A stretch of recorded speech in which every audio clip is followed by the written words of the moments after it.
So today's day 10 training camp recap. Today's camp was more so like the family fun fest at Ford Field. That would have been a lot of situational drills and game management, stuff like that. But the Ford Field event was canceled due to WWE SummerSlam taking place. But Dylan Drummond has been a player that started out as a tryout camp body, but has really emerged as a wideout that truly is competing for a 53-man roster. Now, also, Denzel Mims has been a player since arriving to Detroit, since that trade that Dan Campbell has really been pleased with, and every coach that he's worked with, from Antoine Randall to Dave Phipp, has been glowing raves about him and how he's willing to give everything that he has. Now, the injury report, I will say that Trinity Benson did suffer a sprain yesterday, so he should be on a short amount of time that he will miss. If Fatu Melifonwu, Frank Ragnow, again, that is maternity stuff for Frank Ragnow, and Emmanuel Mosley was not at practice today. Also today, cornerback Jaron Williams has to be carted off the field. Suffered a leg injury on the third offensive series, and Hendon Hooker was spotted running sprints and post-practice has been looking quick, so he is still on the NFI list. Good to see him that he is busting his tail to get back with us and finally be a part of the Detroit Lions. Now, if you have gotten some value to this point, consider subscribing. We are 13 away from the illustrious 1,000 subscribers, and today in practice, again, this was more of a scrimmage-like and situational drills than anything. Now, the kicking battle, seeing both kickers kicking 25 kicks on the day in total, and both were 24 of 25. Now, John Parker Romo missed a 53-yarder, and Riley Patterson missed a 45-yarder. As I've said in every training camp recap, this battle will be settled in the 3 preseason games. And Malcolm Rodriguez delivered a physical hit on the first situational series, which saw the ones versus twos, first team offense versus second team defense. That drive ended without a touchdown as Sam Laporta juggled a pass delivered by Jared Goff that became intercepted by Savion Smith.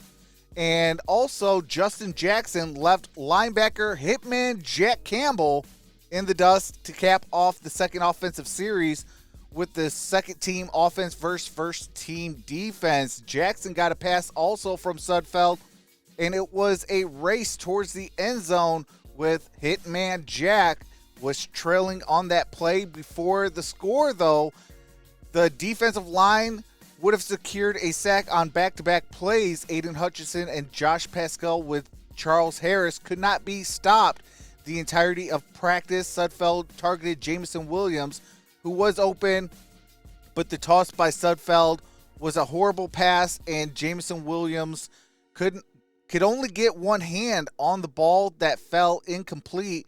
Hutchinson did record multiple sacks on the day today for day number 10. And a guy that we haven't really talked about, Brady Breeze, he did pick off Adrian Martinez to end the third offensive series. Earlier in that series, Martinez did make a great play, scrambling and found Maurice Alexander wide open down the field. Also, Alex Anzalone got a contested interception against Jared Goff, which was intended for Marvin Jones Jr., who signaled the ball hit the ground. The likely turnover ended the fourth offensive series of practice. And also, if you're getting value up to this point of this recap, consider clicking that like button. Definitely very appreciated. And Jamison Williams showed extreme frustration today, knocking a water bottle in the air near the stands while out of bounds running. For you negative folks, I will say this. I love the emotion he brings. This just means he gives a crap about how he plays and how he performs. I have full faith in Jamison Williams. Now, Hutchinson and Pascal pressured Nate Sudfeld, resulting in a field goal instead of a touchdown. To Jamison Williams' credit, he was working with hashtag FNS, which I say in forget Nate Sudfeld, but JMO did work majority with the second team offense on day number 10. Now, the first team offense was able to produce a touchdown as Goff found Amon-Ra St. Brown and celebrated by kicking the football in the air. Can we say airtime? Now, Aleem McNeil tipped a pass at practice. He was showed throughout training camp that he has solid movement and that his strength has not diminishing while being down 22 pounds. And on the final two offensive series, the first team offense was more of a hurry up mode, down 8 points, 28-20 with 2 timeouts remaining and 24 seconds on the clock. Now, Goff did find Amon-Ra St. Brown first, then on the next play found David Montgomery, who scored a touchdown. Now, the 2-point conversion was a trick play which resulted unsuccessfully. And now the final play, or the final series of practice, was they were down 3, 30-27 with no timeouts remaining and 32 seconds left on the clock. The first play resulted in a false start.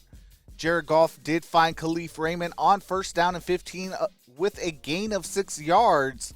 Then Goff found Laporta and then Jahmyr Gibbs before spiking the football in order to go for the tie. And the kick was up and the kick was good. So he had one job and completed that job. Tie ball game. That game would have went to overtime in that situation. So good to see. There has been a lot of ups, a lot of downs.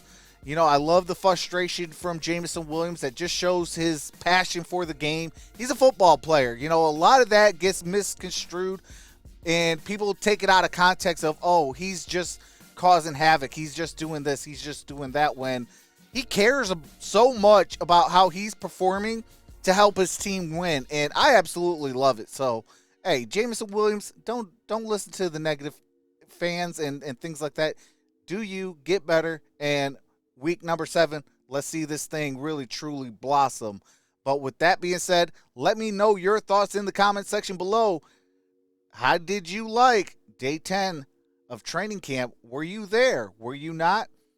Now, I was not there due to some other things I had to take care of, but I will be there for sure, 110% on August the 9th and August the 17th at the joint practices. So definitely can't wait to hopefully meet you in the community. You guys are truly special to me, and y'all already know what to do. If you haven't, hit that like, hit that subscribe. We are on the road to 1,013 away. And with that being said, I will see you in the next video, because grit don't quit. One pride, baby. Peace. Hey, shout out to day number 10. We getting closer to that real deal Holyfield on September the 7th.